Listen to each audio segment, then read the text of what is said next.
Hi, this is Steph's middle school souffle, and I'm here on my sister's 40th Whoop, birthday. whoop.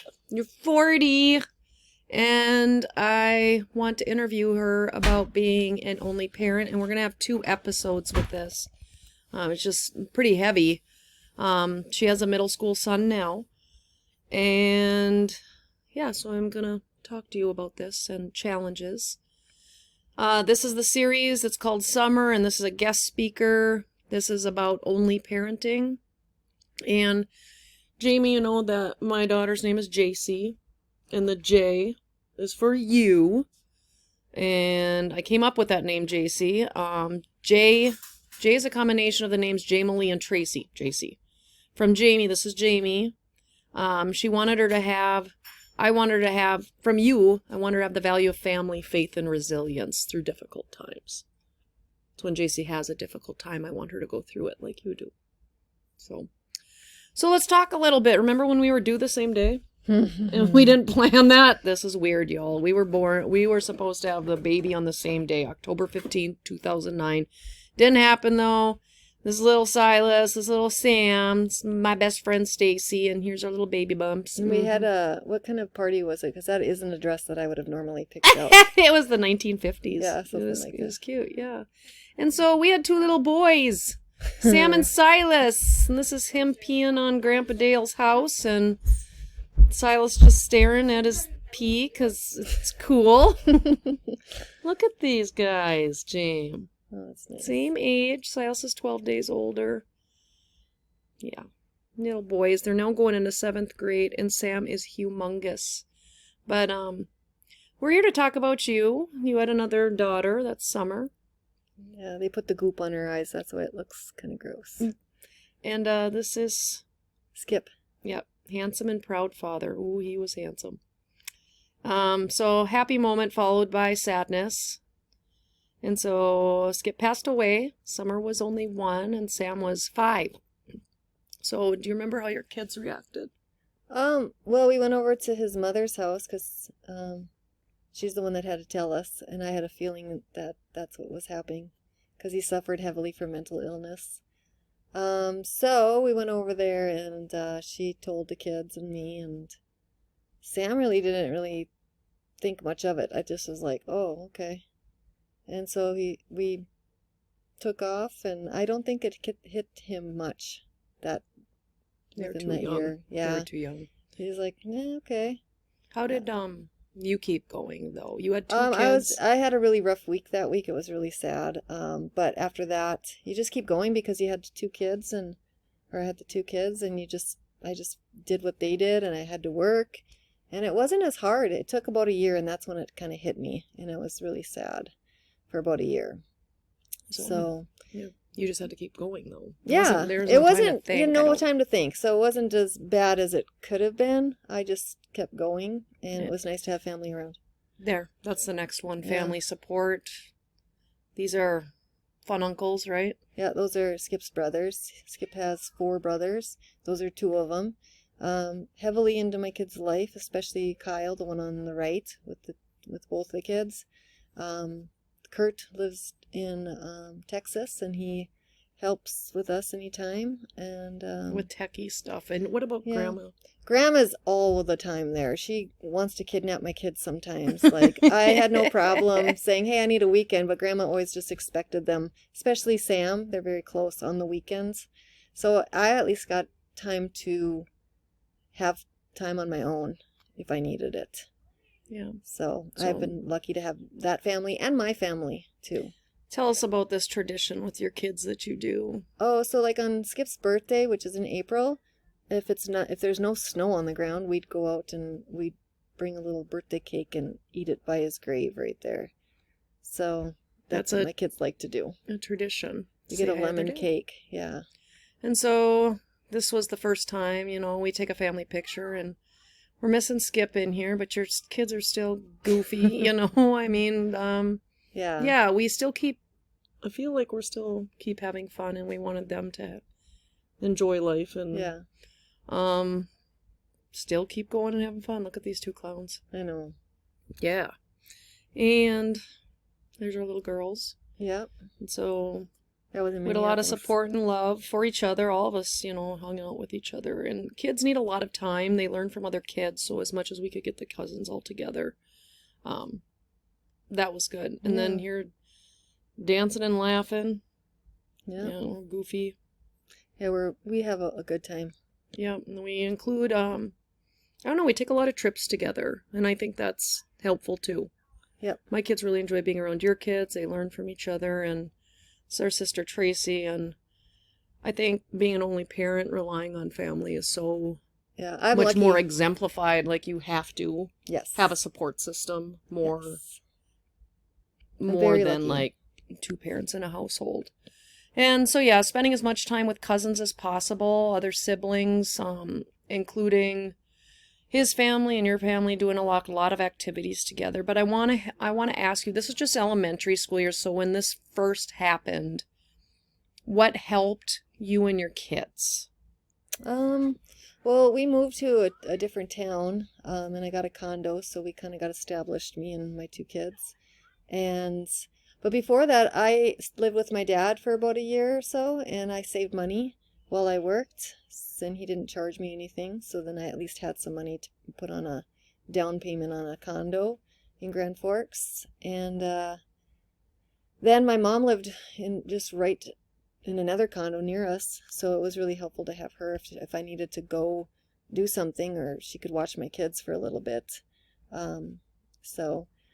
It helped when my son was first grade, and he started getting sad, so with his dad being gone, and so I got him involved in the school counselor, and he and the school counselor at his school, they met with him like either once a week or so, and that really helped him. And then I went into counseling too, so he knew that if he was sad, I was also sad, so we both tried to cope together. And so he saw me go to counseling as well, and so we just did it together. He would do school, I would do mine, and we'd kind of just talk about it if we needed to.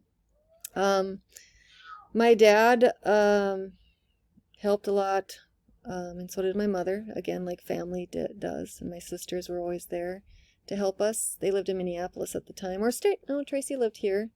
So I think my learning was like, I would tell you to do this, I don't know, when you'd be like, I can't do that. I don't have somebody to transport my kids. I'm like, you need to get your kids involved more, or something Yeah. like that. And you'd be like, I don't have two parents, and I have, So that was kind of eye-opening to me to be like, oh, yeah, duh.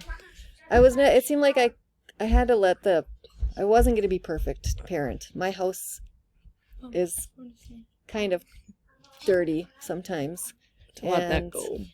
That's the thing that I have to let go. And We're so recording. some days it would be nice to have a cleaner come in once a week, but we try to keep up with chores. But I don't know, we had structure during school, so it was really nice to have a teaching job because we had the same day pretty much. I'd bring them to school, bring Summer to daycare. I'd go to work, pick Summer up, pick Sam up, come back here, unload all of our Girls, backpacks, go in the other room now. and go from there. So, also we got in Faith church. I teach Bible. I teach Sunday school. I taught Sunday school this last year, but we go to church and have Sam in Sunday school, and then if Summer, now I teach her class just to But kind of give us Wednesday nights. But you use faith a lot. Like you had questions Yeah, about everything, but I think that grounded you too yeah. a lot. And you'd share that with me. What about staying, oh yeah, you just talked about that, staying Yeah. organized and having a routine. But, so what about challenges? Right away, we're talking elementary school. Elementary. Well, it's the challenges again. Is I get kind of tired. So when after work, I'd bring my son to an activity. I'd bring my daughter there while he was doing his activity. I'd play with her. Come back, do it like 4 days a week: Monday, Tuesday, Wednesday, Thursday sometimes, and then we just have to go to bed early. So challenges would be just you had to just be busy. I needed my naps, so my sisters would give me crap sometimes. I would. And my family feel would be bad like, about that geez, now. why are you taking naps all the time? And I'm All like, your I have energy. to on the weekends. Like, that is a must. And so now I'm in the habit of taking naps still. I guess I'm a napper. I used to not be a napper. I think that Um, energy expended on raising 2 kids Yeah. and working and being a working mom, managing the household, fixing everything, Teaching being in charge of the students. finance, being a teacher. Now I apologize to you That's for all right. giving you grief for napping. No, but it's nice because I also, I don't know, I'm in control of this household pretty much, you know. So far it's been okay. Challenges would probably be like when your kids get friends and those friends have the ability to be on technology early on and have apps and different things. And then I'm not letting my son have a phone until he's high school, like maybe a smartphone at that time. But he's had to be on a flip phone, and I told him that he can't be on anything. Oh yeah, that's another thing. You got your daughter a gizmo though, because if you are an only parent Yeah. and you're the one, your kids are probably way more attached to you. Yeah. I don't know. I feel like that would be different. Yeah, I have her. She's got a gizmo this last year, so she can go to friends. So at least I can keep an eye on where she's at and call her. She's if I always need to. worried like where you are. Is Like she? she is just, and I probably would be like that too if I Yeah. just had one parent. I don't know. I Yeah, never thought we're about really- that until now. Yeah. I had to get a smartphone though for the house. So when they got home, because I couldn't get in an after school program with my daughter, they didn't have enough room. So luckily I live 1 block away from a school. She and my son was like, well, I can walk her home, Mom. And that was when he was like a 4th grader and she was a kindergartner. And I was like, really? Is that okay, Sam? He's like, yeah. So that's why I got a little a little flip phone for them at home. When they got home, at least they could, if something went wrong, they could tell me. Yeah. So And now Summer walks home by herself, and because I can't be here until like an hour later. So that's why I got her a gizmo. Yeah. And it made me feel like, because she's only a 2nd grader walking home, but she had a friend nearby that she could walk and go over to his house afterwards. Yeah. So taking care of your own stress and coping are probably challenges. I'm going to move to the next one due to time, but no time to work out either. Like you have no time for yourself. And this leads me to the next one. So when you had elementary kids, what about something's got to give, right? Like what about friends, making new friends? No, I didn't have enough time to make friends. I had one friend here, and so I got to hang out with her off and on. She was like my savior friend. And, but yeah, it's hard to make friends, and I still don't have many teacher friends, even though I've been there for 10 years. You can't put in the time. Because I couldn't, I couldn't. So like, let's go to happy hour, and you're like, No, I gotta go. Now I can do that because my son's 12, and so he can watch my daughter for a little while. So I have a lot more freedom now, but no. Not at this time. Not at this time. What about dating? Well, it was really hard because of how Skip passed away, and a lot of trauma with that, but I did try. I went on Match, and I did have a boyfriend for 1.5 years or so, and that worked out good, but it was hard because I had 2 kids and he had a son, and yeah, it's not as it was hard to get it was hard this is what happens. It was hard to find time, I guess, between both of us, and so that ended, and now I avoid dating. It's just too hard, and it gives me anxiety. Someday. Because I kind of like my own I like having my own space and doing my own thing with my own kids and my own money and my own decisions, and I don't have to worry about another person and think about that another person. It's too much. I'm like, no more. So not for a while anyways. My kids ask about it though, because Summer wants a dad in her life. She's like, I want a dad sometimes. I want you to date. She's the one that wants me to date right now, and Sam's kind of whatever. Yeah. And I'm like, no. Well, it's Jamie's 40th birthday, and thanks for us interviewing. I'm going to do another episode, though, in a couple days, and it's going to be on Jamie being with a middle school child. We're going to talk about Sam and Silas and kind of the differences between us two, being that I have Terry and I, and then you're an only, and then I'm going to give you some advice. Unfortunately, I rely on technology a lot more than Stephanie does, and my kids love tech. We got to end this. So say happy birthday to you. Happy birthday to me. Happy birthday. Peace! Give it. Peace.